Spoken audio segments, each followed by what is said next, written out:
where did all this information go?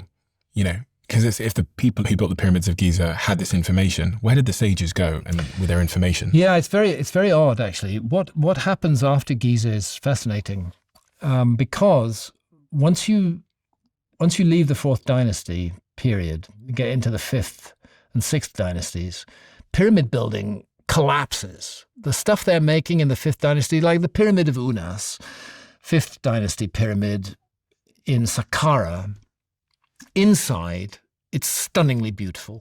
Beautiful tomb chamber, stars on the ceiling, incredible hieroglyphs on the side. It's magical. But outside, it's just a pile of dust. It's a mess. It doesn't even, you could hardly recognize it as a pyramid. And it's true of all those. So this is odd in itself.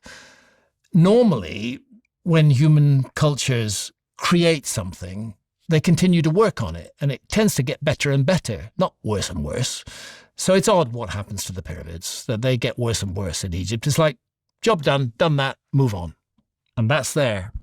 And that's going to speak to human beings, not just for a generation, not just for 100 years. It's going to be there speaking to us for thousands of years. It's going to be sitting there on the Giza Plateau like an enormous question mark, calling towards it those who don't see it just as a heap of stones, but actually see it as something wonderful and magnificent and mysterious, calling them to it and saying, learn about me, figure me out.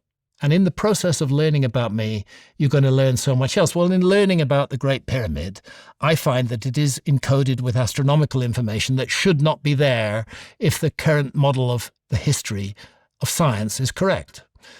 I think the current model of the history of science is wrong. I think this information was known much earlier, and it's encoded in the Great Pyramid.